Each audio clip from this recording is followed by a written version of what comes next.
उदाहरण से समझ जाएंगे आप लोग। एक लड़की को देखा तो ऐसा लगा हो, एक लड़की को देखा तो ऐसा लगा, जैसे खिलता गुलाब, जैसे शायर का ख्वाब, जैसे उजली किरण, जैसे बन में हिरन, जैसे चांदनी रात, जैसे नरमी की बात, जैसे मंदिर में हो एक जलता दिया हो। एक लड़की को देखा तो ऐसा लगा। तो यहाँ पर देखिए, जहां दो वस्तुओं या व्यक्तियों में साम्य दिखाया जाता है, जैसे एक लड़की को देखा तो ऐसा लगा, जैसे खिलता गुलाब, जैसे शायर का ख्वाब, जैसे उजली किरण, जैसे वन में हिरन, जैसे चांदनी रात, जैसे नरमी की बात। तो नमस्कार प्रिय विद्यार्थीगण, आज के वीडियो में हम लोग पढ़ने वाले हैं अलंकार को। अगर आप आज अलंकार पढ़ लेंगे तो जितना आज के वीडियो में जितना अलंकार पढ़ेंगे, हमें आशा नहीं पूरा विश्वास है कि आप लोग समझ जाएंगे और जीवन में फिर कभी अलंकार पढ़ने की जरूरत नहीं पड़ेगी। ठीक है, इसमें जितना अलंकार ले रहे हैं पूरे विश्वास के साथ हम कह सकते हैं कि आप लोगों को पूरी तरह से समझ में आएगा। तो चलिए देख लेते हैं।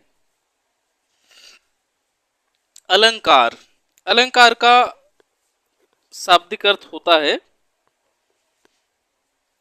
अलंकार का शाब्दिक अर्थ होता है,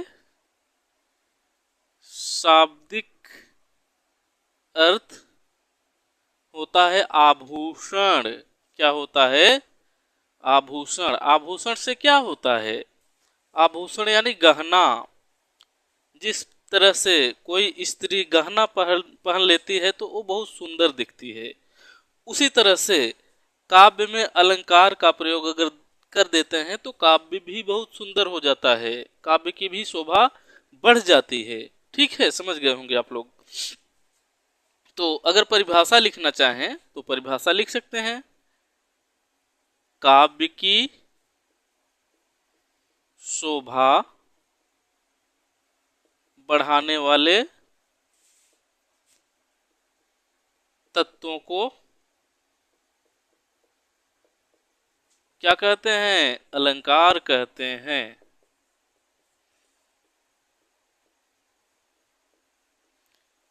काव्य की शोभा बढ़ाने वाले तत्वों को अलंकार कहते हैं। जैसे स्त्री की शोभा बढ़ाने वाले तत्व आभूषण होते हैं, उसी तरह से काव्य की शोभा बढ़ाने वाले तत्व अलंकार होते हैं।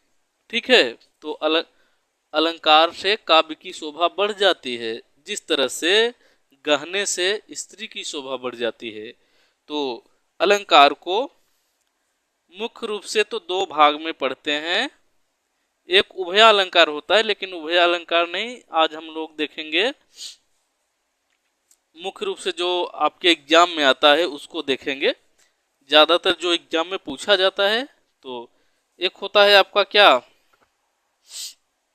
शब्दालंकार होता है। एक शब्दालंकार, देखिए शब्दालंकार लिखिए चाहे शब्दा अलंकार लिखिए, एक ही मतलब है। और एक होता है अर्थालंकार। क्या होता है? अर्थालंकार। शब्दालंकार, अर्थालंकार। शब्दालंकार कहाँ होता है? जहां काव्य की शोभा शब्दों के द्वारा बढ़ती है। ठीक है, काव्य की शोभा जब शब्द के द्वारा बढ़ती है तो शब्दालंकार होता है। जब काव्य की शोभा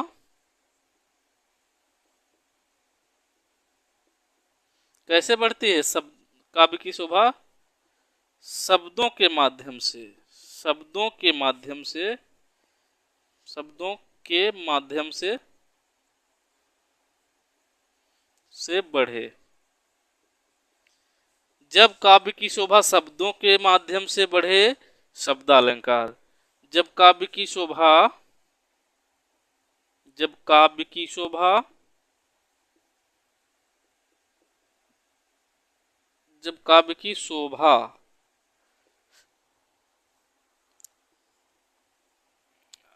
अर्थों के माध्यम से बढ़े, यानी अर्थ करने पर बढ़े, तो वहां होता है अर्थालंकार। ठीक है, तो हम लोग पहले शुरू करते हैं, शब्दालंकार को शुरू करते हैं और आप लोग अब समझना शुरू कर दें। शब्दालंकार होता है जहां शब्द के द्वारा काव्य की शोभा बढ़े। अर्थालंकार वहां होता है जहां अर्थ करने पर, यानी अर्थ निकालने पर शोभा बढ़ जाए, अर्थालंकार होता है। तो चलिए देख लेते हैं सबसे पहले शब्दालंकार। और शब्दालंकार में सबसे पहले हम लोग देखने वाले हैं अनुप्रास अलंकार को। अनुप्रास अलंकार आप लोग पढ़े होंगे तो आता होगा, अगर नहीं पढ़े हैं तो आज के बाद कभी पढ़ना भी नहीं पड़ेगा। ठीक है, तो चलिए अनुप्रास अलंकार सबसे पहले देख लेते हैं हम लोग। अनुप्रास अलंकार, तो ये जो वीडियो हम आप लोगों के लिए बना रहे हैं ये जनरल वीडियो है, सामान्य है, जो कभी नहीं पढ़े हैं उनके लिए है। अगर और विस्तृत बनाने के लिए आप कहेंगे तो बहुत ही गहराई से, बहुत ही विस्तार पूर्वक बनाया जाएगा, क्योंकि अनुप्रास अलंकार के कई भेद होते हैं। तो सभी भेद अगर पढ़ाने लगेंगे तो सब लोग जैसे जो पढ़े हैं वो तो समझेंगे, जो नए हैं उनके लिए दिक्कत होगा।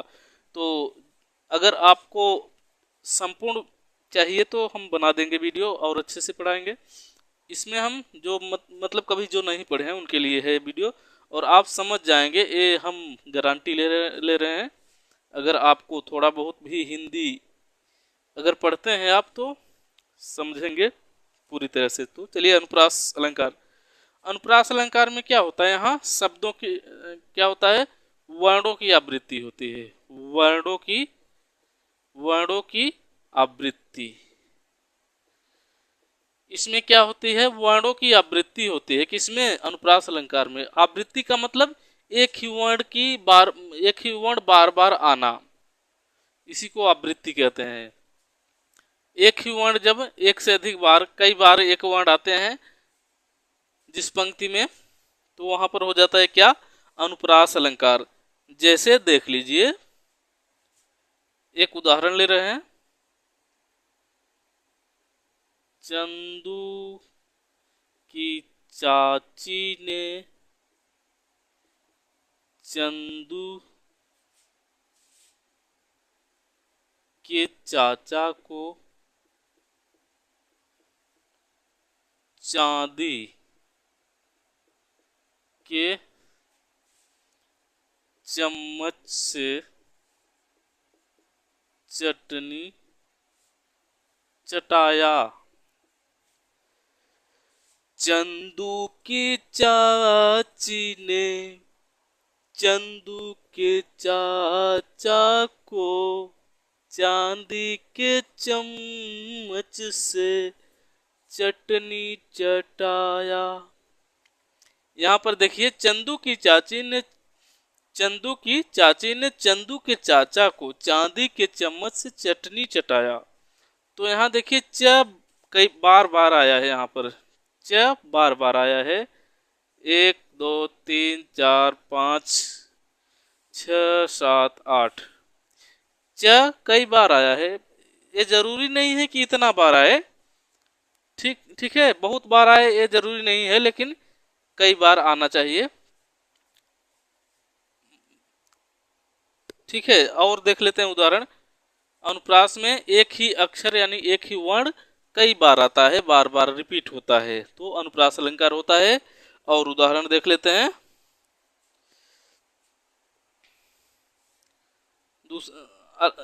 एक उदाहरण हो गया, दूसरा देखते हैं। अति आनंद मगन महतारी। देखिए इसमें भी यहाँ पर अ और आ को एक ही माना जाता है, और म।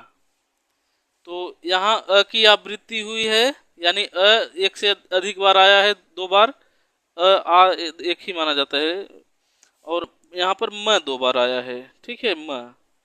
तो अति आनंद मगन महतारी, तो इसमें भी अनुप्रास अलंकार होगा। कहने का मतलब ये जरूरी नहीं है कि यहाँ इसमें 8 बार आया है तो सभी में 8 बार आए, एक से अधिक बार आए जहां वहां पर हो जाएगा अनुप्रास अलंकार। तो अनुप्रास अलंकार आप लोग समझे होंगे। इससे ज्यादा उदाहरण आप लोग चाहे जहां से देख करके आप पढ़ सकते हैं, ठीक है। अनुप्रास अलंकार हो गया, इसके आगे चलते हैं हम। अब एक अलंकार लेते हैं, इससे और ज्यादा मजा आएगा आपको पढ़ने में। तो देखिए, चलिए, यमक अलंकार। यमक अलंकार, अलंकार। यमक अलंकार में क्या होता है, देखिए, अनुप्रास में तो वर्णों की आवृत्ति होती है। कहने का मतलब अनुप्रास में वर्ण बार बार आता है, लेकिन यमक अलंकार में शब्द बार बार आता है। क्या? शब्दों की आवृत्ति होती है इसमें, शब्दों की आवृत्ति, शब्दों की आवृत्ति। यानी शब्द बार बार आएंगे लेकिन शब्दों का अर्थ अलग अलग होगा। जितनी बार आएंगे सभी का अलग अलग अर्थ रहेगा। एक अर्थ, हर शब्द का एक अर्थ नहीं रहेगा। शब्द कई बार एक ही शब्द रिपीट होंगे, लेकिन रिपीट होने पर सभी का अलग अर्थ रहेगा, ठीक। शब्दों का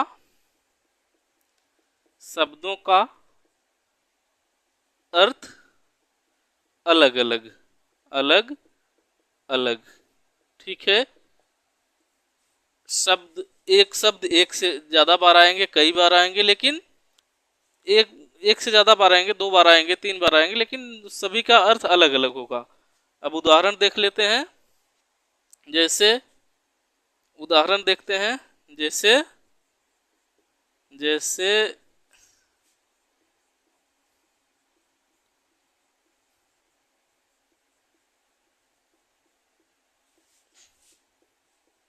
देखिए,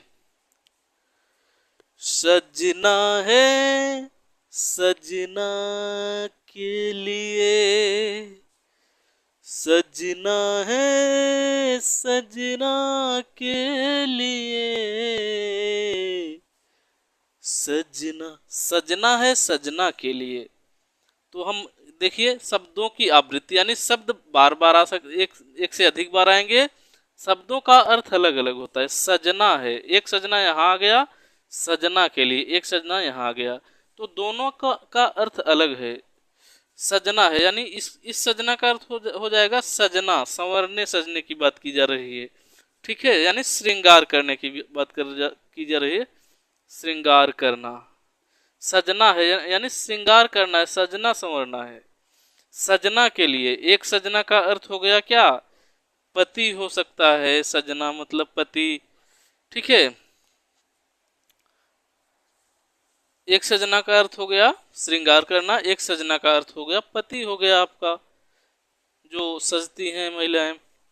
सजना है सजना के लिए, तो दोनों सजना का अर्थ अलग है। एक का अर्थ है श्रृंगार करना, एक का अर्थ है सजना, आपका सजना, पति आपका, ठीक है। तो ये आप लोग समझ गए होंगे यमक अलंकार को। और एक उदाहरण इसका यमक का देख लेते हैं। जैसे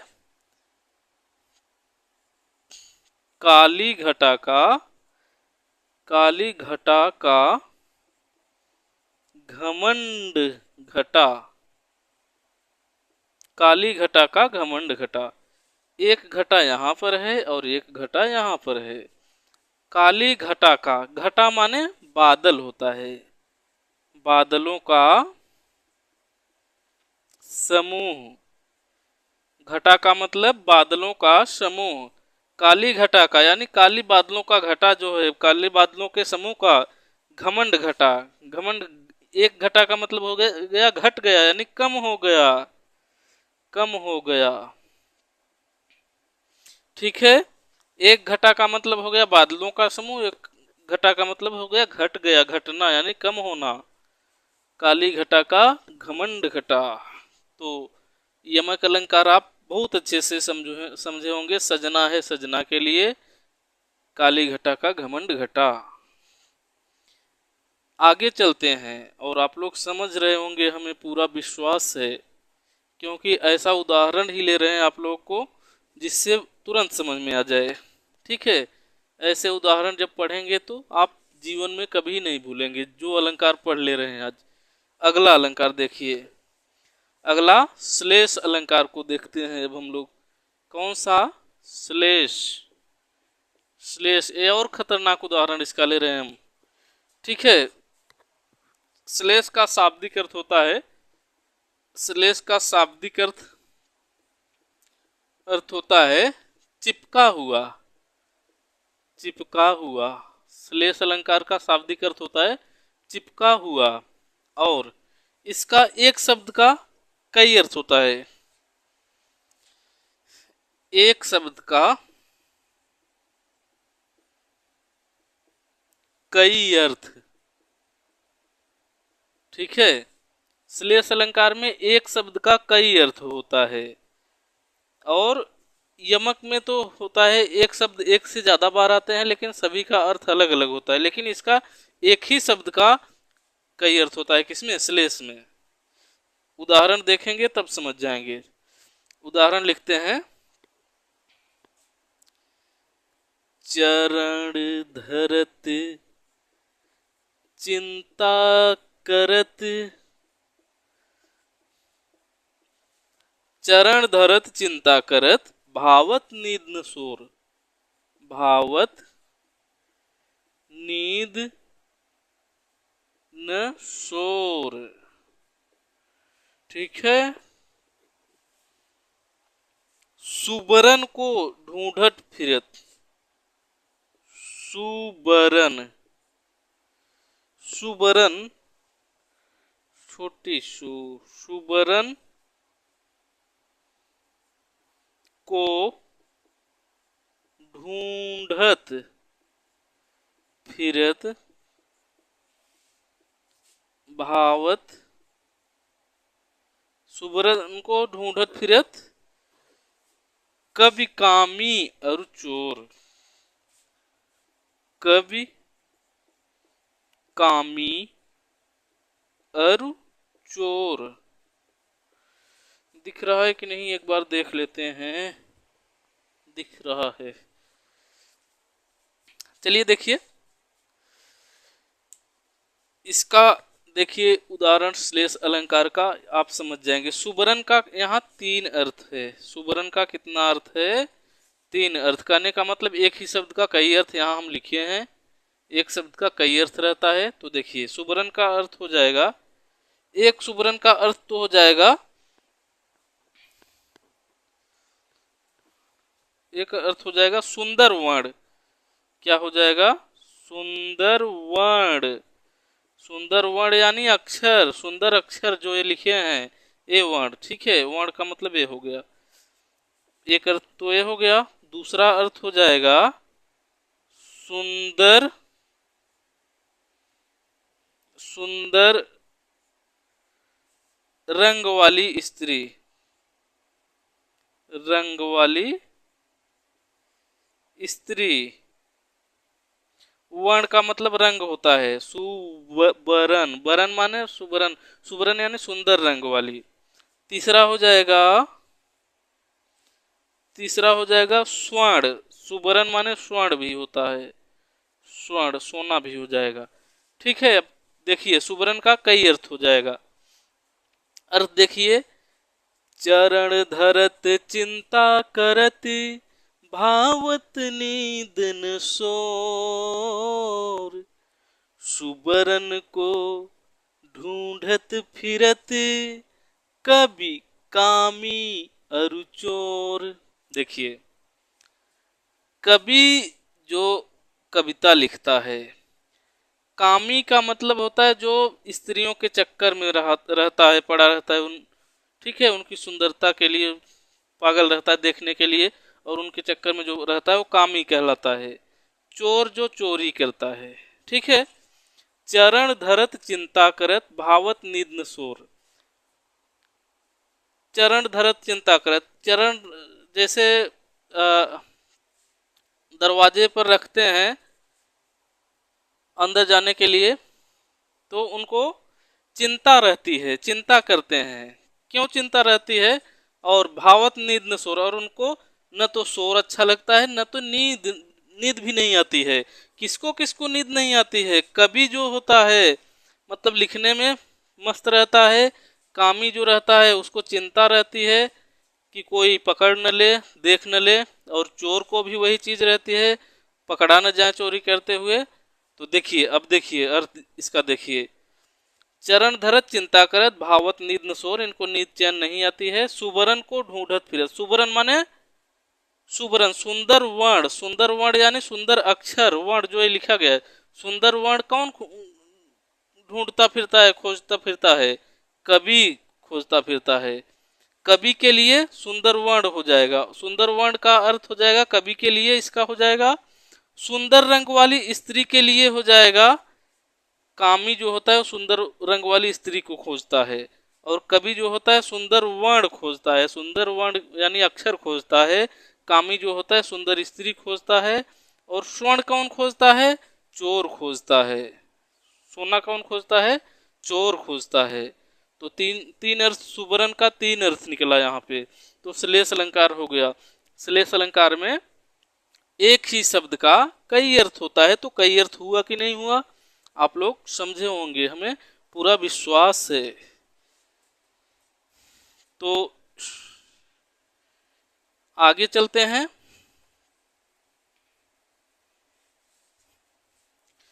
इसके आगे देखते हैं और आपको समझ में आ रहा होगा, हमें पूर्ण विश्वास है, क्योंकि ऐसे ऐसे ऐसे उदाहरण लेंगे तब भी अगर न समझ में आए तो क्या मतलब। ठीक है, अब शब्दालंकार इतना ही, इसके बाद अर्थालंकार देखते हैं। अब हम अर्थालंकार, ठीक है, और आपको अलंकार पढ़ना हो तो और हम पढ़ाएंगे अगले वीडियो में, लेकिन इसमें अभी तो पढ़ा रहे हैं, अभी छोड़कर नहीं जा रहे हैं। एक और उदाहरण, खतरनाक उदाहरण ले रहे हैं, जिसमें एक अलंकार होता है उदाहरण अलंकार। उदाहरण अलंकार, उदाहरण अलंकार तो बहुत बढ़िया से समझेंगे आप लोग। देखिए इसका उदाहरण, बहुत गजब का उदाहरण ले रहे हैं। चलिए उदाहरण लिख लेते हैं। जैसे जैसे एक लड़की को देखा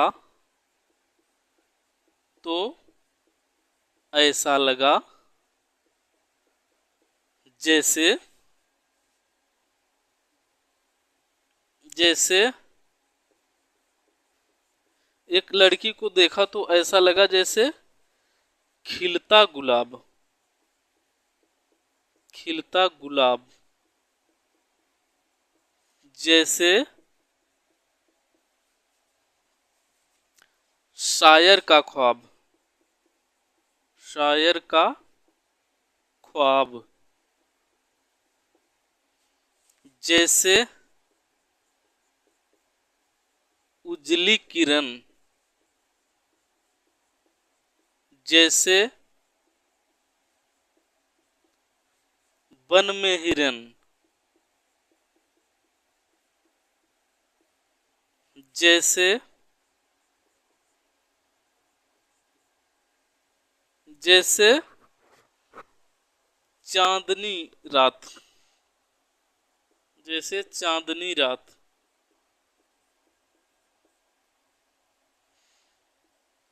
जैसे चांदनी रात, जैसे नरमी की बात, जैसे नरमी की बात। जैसे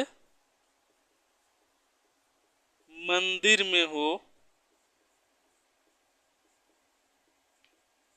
एक जलता दिया। ठीक, इसका उदाहरण देखिए। उदाहरण अलंकार है क्योंकि, हाँ इसमें परिभाषा देख लीजिए, जहां दो वस्तुओं या व्यक्तियों के गुणों में साम्य दिखाया जाए, जहां दो वस्तुओं व्यक्तियों में साम्य, साम्य दिखाया जाए, साम्य यानी समानता दिखाया जाए। तो देखिए उदाहरण से समझ जाएंगे आप लोग। एक लड़की को देखा तो ऐसा लगा, हो एक लड़की को देखा तो ऐसा लगा, जैसे खिलता गुलाब, जैसे शायर का ख्वाब, जैसे उजली किरण, जैसे बन में हिरन, जैसे चांदनी रात, जैसे नरमी की बात, जैसे मंदिर में हो एक जलता दिया हो। एक लड़की को देखा तो ऐसा लगा। तो यहाँ पर देखिए जहाँ दो वस्तुओं या व्यक्तियों में साम्य दिखाया जाता है, जैसे एक लड़की को देखा तो ऐसा लगा, जैसे खिलता गुलाब, जैसे शायर का ख्वाब, जैसे उजली किरण, जैसे बन में हिरन, जैसे चांदनी रात, जैसे नरमी की बात। तो अनेक उदाहरण दिए गए हैं यहाँ पे, इसलिए यहाँ पर कौन सा अलंकार हो गया? उदाहरण अलंकार। तो हम ऐसे ऐसे उदाहरण ले रहे हैं जिससे आपको समझ में आए, आप कभी भूल न सकें। तो ये भी आपको समझ में आया होगा। आगे चलते हैं, अब अगला अलंकार देखते हैं। अगला अलंकार देखते हैं। अर्थालंकार में एक अलंकार हो गया उदाहरण अलंकार, और दूसरा देखते हैं उपमा अलंकार लेते हैं। कौन सा? उपमा अलंकार। उपमा अलंकार में क्या होता है? उपमा दी जाती है, किसी न किसी से उपमा दी जाती है या तुलना की जाती है। ठीक है, उपमा दी जाती है या तुलना की जाती है। उपमा दी जाती है या तुलना किसी से की जाती है। जैसे किसी की सुंदरता को किसी दूसरे से बताया जाए, यानी तुलना की जाए, उपमा दी जाए। जैसे एक उदाहरण हम लेते हैं, राधा का मुख, राधा का मुख, राधा का मुख, राधा का मुख कैसा है? चंद्र सा सुंदर है, चंद्र सा सुंदर है। ठीक है, तो राधा, यहाँ देखिए तुलना की जाती है या उपमा दी जाती है। उपमा किससे दी गई? राधा की उपमा दी गई है किससे? चंद्र सा, चंद्रमा सा सुंदर है राधा का मुख। राधा का मुख कैसा है? चंद्रमा सा सुंदर है। तो जिसकी उपमा दी जाती है वो होता है, क्या होता है? उपमेय उसको कहते हैं। तो इसको कहेंगे उपमेय। किसको उपमेय कहेंगे? जो सामने है, जिसके बारे में बता रहे हैं और जिससे तुलना करते हैं, उसको कहते हैं उपमान। उपमान कहते हैं उसको। ठीक है, और सुंदर, सुंदर कौन है? सुंदर दोनों है। चंद्रमा सुंदर है, इसका मुख भी चंद्रमा के जैसा है। तो सुंदर दोनों है, तो जो दोनों में होता है उसको समान धर्म कहते हैं। समान धर्म कहते हैं। ठीक है, समान धर्म, समान धर्म कहते हैं। समान धर्म, जो दोनों में समान हो। तो सुंदर दोनों है तो समान धर्म हो गया। और यहाँ सा जो है ये वाचक शब्द है, आपका वाचक शब्द। तो इसमें चार चीजें होती हैं, किसमें? उपमा अलंकार में। और जरूरी नहीं है कि हर उदाहरण में चारों रहें, चारों का रहना जरूरी नहीं है, लेकिन पूर्ण उपमा में चारों रहेंगे। जिसकी समानता बताई जाएगी उपमेय कहेंगे उसको। और जिससे समानता बताई जाए, जैसे चंद्रमा से समानता बताई गई है तो उपमान कहेंगे चंद्रमा को। सा जो है ये वाचक शब्द है। और सुंदर, दोनों में सुंदरता है तो समान धर्म, यानी समान, दोनों में समान धर्म है। ठीक है, तो ये आप लोग समझ गए होंगे। ठीक है, और इससे भी विस्तार से अगर कहेंगे पढ़ाने के लिए तो सभी भेद सहित जब पढ़ाएंगे तो ज़्यादा बढ़िया रहेगा। ये हम समझा रहे हैं जिससे जो कोई कभी नहीं पढ़ा है उसके लिए है, वो भी समझ जाएंगे। ठीक है, थोड़ा इसीलिए फास्ट चल रहे हैं। आगे चलते हैं। आप समझ गए होंगे उपमा अलंकार क्या होता है। अब इसके आगे वाला अलंकार देख लो जल्दी जल्दी से। इसके आगे वाला कौन सा अलंकार है? उपमा हो गया। संदेह अलंकार देखो, संदेह अलंकार, संदेह अलंकार। संदेह अलंकार क्या होता है? संदेह से पता चल रहा है संदेह होता है, इसमें शंका रहता है। ठीक है, इसमें क्या रहता है? संदेह रहता है, संदेह रहता है, संदेह रहता है। यानी क्या रहता है? निर्धारित नहीं हो पाता है, निर्धारित नहीं हो पाता, निर्धारित नहीं हो पाता है कि क्या है। जैसे उदाहरण देखते हैं, यह मुख है या चंद्र? यह मुख है या चंद्र? यह मुख है या चंद्र, पता नहीं क्या है। दोनों में चंद्र है कि मुख है, कि मुख है कि चंद्र है, पता नहीं चल पा रहा है कि क्या है, मुख है कि चंद्र है। जब निर्धारित ना हो पाए जहां पर, वहां पर संदेह अलंकार होता है। ठीक है, संदेह रहता है, इसमें शक रहता है कि चंद्रमा है कि मुख है। ठीक है, चंद्रमा है कि मुख है। तो ये हो गया संदेह अलंकार आपका। जहां पर आप निर्धारित न कर पाए, क्लियर न हो रहा हो कि क्या चीज है, दोनों में से क्या है। अगर एक चीज निर्धारित हो जा रहा है तब ये अलंकार नहीं होगा।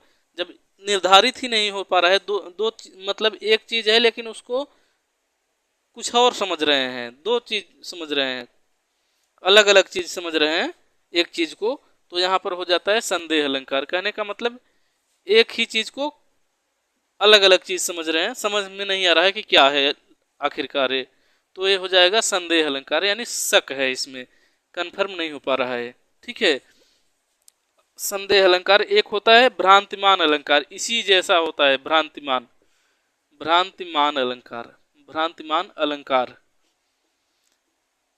भ्रांतिमान अलंकार में क्या होता है देखिए, उसमें तो संदेह रहता है, क्लियर नहीं हो पाता है, लेकिन इसमें जो चीज है उसको दूसरा समझ लेते हैं।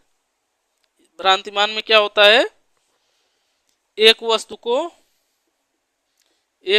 को दूसरी वस्तु समझ लेते हैं, दूसरी वस्तु समझ लेते हैं। ठीक है, एक वस्तु को भ्रांतिवश, भ्रांतिवश माने भ्रम में पड़कर, भ्रांतिवश, एक वस्तु को भ्रांतिवश दूसरी वस्तु समझ लेते हैं। ठीक है, जो वस्तु नहीं है उसको वही समझ लेते हैं। जैसे उदाहरण एक देखते हैं, मुन्ना तब मम्मी के सर पर, उदाहरण देखते हैं, मुन्ना तब मम्मी के सर पर देख देख दो चोटी, देख देख दो चोटी, भाग उठा भय मान कर, भाग उठा भय मान कर, सर पर सापिन लोटी, सर पर सापिन लोटी। ठीक, भ्रांतिमान में क्या होता है? एक चीज को दूसरी चीज समझ लेते हैं। यहाँ पर मुन्ना तब मम्मी के सर पर देख देख दो चोटी, भाग उठा भय मानकर सर पर सापिन लोटी। यहाँ मुन्ना छोटा बच्चा है, अपने मम्मी के सिर पर, अपनी मम्मी की चोटी को देखता है। उस चोटी को वो क्या समझ लेता है? वो सर्प समझ लेता है, सांपिन लोटी, सर्प समझ लेता है कि मम्मी के सर पर दो सांप लोटे हैं, दो सांपिन लोटी है। यानी चोटी को सर्प समझ लेता है, दूसरा कुछ भ्रांति भावना में आकर वो दूसरा कुछ समझ जाता है, तो इसको भ्रांतिमान अलंकार कहते हैं। ठीक है, भ्रांतिमान अलंकार में क्या होता है, कोई दूसरा चीज रहता है उसको कुछ और समझ लेते हैं। क्या समझ लिया बच्चा, चोटी थी उसको सर्प समझ लिया, तो यहाँ पर भ्रांतिमान अलंकार हो गया। तो आज के वीडियो में बस इतना ही। हमें विश्वास है कि आप लोगों को पूरा बहुत अच्छी तरह से समझ में आया होगा। अगर आप लोग समझ गए हों तो बहुत अच्छी बात है, और अगर पूरा अलंकार पढ़ना हो तो आप लोग कमेंट करेंगे, हम पूरा अलंकार आप लोगों को इसी तरह से ट्रिक के माध्यम से, अच्छे अच्छे उदाहरण के माध्यम से आप लोगों के सम्मुख लाने का प्रयास करेंगे। हम मिलते हैं आप लोगों से किसी नेक्स्ट वीडियो में, तब तक के लिए नमस्कार।